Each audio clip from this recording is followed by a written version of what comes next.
മതസൗഹാർദ്ദത്തിന് പ്രതീകവുമായ എരുമേലി പേട്ടതുള്ളൽ പൂർവാധികം ഭംഗിയോടെ കൊണ്ടാടി. മണ്ഡലകാലത്തെ ഏറ്റവും പ്രധാനപ്പെട്ട ചടങ്ങുകളിലൊന്നാണ് പേട്ടതുള്ളൽ.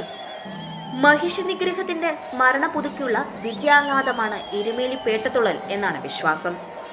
മഹിഷി നിഗ്രഹം കഴിഞ്ഞ് വിജയശ്രീലാളിതനായി മടങ്ങുന്ന ശ്രീ മണികണ്ഠന് അകമ്പടി സേവിച്ച പടയാളി സമൂഹം ശ്രീ അയ്യപ്പനെ എതിരേറ്റു കൊണ്ടുപോകുന്നതിനെ അനുസ്മരിച്ചാണ് പേട്ടതുള്ളൽ രൂപം കൊണ്ടത്.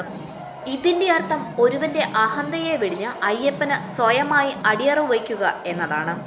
വ്രതാനുഷ്ഠാന കാലത്ത് അറിഞ്ഞോ അറിയാതെയോ ചെയ്ത തെറ്റുകൾ പൊറുക്കണമെന്ന് അപേക്ഷിച്ചുകൊണ്ട് ഒരു നാണയം വെറ്റില പാക്കോടെ പുണ്യപാപ ചുമടായ ഇരുമുടിക്കെട്ടിൽ വെച്ച് നമസ്കരിക്കുന്ന പ്രായശ്ചിത്തമാണ് പേട്ടകെട്ടിലെ ആദ്യ ചടങ്ങ്. പെരിയസ്വാമിക്ക് പേട്ടപ്പണം കൊടുക്കലാണ് അടുത്തത്. 8 അടിയോളം നീളമുള്ള ബലമുള്ള ഒരു കമ്പിളിപ്പുതപ്പിനുള്ളിൽ പച്ചക്കറികളും കിഴങ്ങുകളും കെട്ടിത്തൂക്കി 2 കന്യ അയ്യപ്പന്മാർ കമ്പിന്റെ അഗ്രങ്ങൾ തോളിൽ വഹിക്കുന്നു. കന്യ അയ്യപ്പന്മാർ അല്ലാത്ത സ്വാമിമാർ ശരക്കോൽ, പച്ചില കമ്പുകൾ എന്നിവ കയ്യിലേന്തും. എല്ലാവരും കുങ്കുമവും ഭസ്മവും കരിയും ദേഹം മുഴുവനും വാരിപ്പൂശും. പേട്ടയിലുള്ള കൊച്ചമ്പലത്തിന്റെ മുന്നിൽ നിന്നാണ് പേട്ടതുള്ളൽ തുടങ്ങുക. അമ്പലപ്പുഴ ദേശക്കാരുടെ പേട്ടതുള്ളലാണ് പേട്ട കൊച്ചമ്പലത്തിൽ നിന്ന് ആദ്യം ആരംഭിക്കുന്നത്. ആലങ്ങാട് ദേശക്കാരുടേതാണ് രണ്ടാമത്. അമ്പലപ്പുഴ ശ്രീകൃഷ്ണന്റെ സാന്നിധ്യമായി ശ്രീകൃഷ്ണപരന്ത ക്ഷേത്രത്തിന് മുകളിലൂടെ വട്ടം വിട്ട് പറക്കുന്നതോടെയാണ് കൊച്ചമ്പലത്തിൽ നിന്ന് പേട്ട പുറപ്പെടുന്നത്. തുടർന്ന് സംഘം വാവരുപള്ളിയിൽ കയറി വാവരുടെ പ്രതിനിധിയുമായാണ് എരുമേലി പേട്ടതുള്ളൽ വലിയ അമ്പലത്തിലേക്ക് നീങ്ങുന്നത്.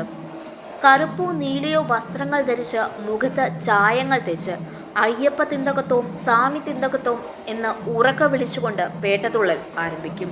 പേട്ടതുള്ളുന്നവർ അയ്യപ്പ ക്ഷേത്രത്തിനും വാവരുപള്ളിക്കും ചുറ്റും പ്രദക്ഷിണം വയ്ക്കുകയും വാവരുസ്വാമിയെ സന്ദർശിച്ച് അവിടെ കാണിക്കയിടുകയും ചെയ്തതിനു ശേഷം നദിയിൽ പോയി കുളിക്കുന്നു.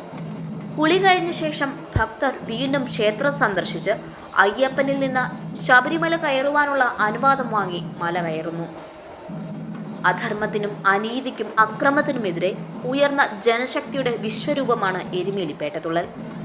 മഹിഷിയെ നിഗ്രഹിച്ച് ധർമ്മസ്ഥാപനം നടത്തിയ അയ്യനയ്യപ്പൻ ജനങ്ങളിൽ വൈകാരിക ഐക്യവും മുന്നേറ്റവും ഉണ്ടാക്കി. ജനശക്തിയാണ് സാമൂഹിക പരിവർത്തനത്തിന്റെ ആണിക്കല് എന്ന തിരിച്ചറിവാണ് പേട്ടതുള്ളൽ നൽകുന്ന സന്ദേശം.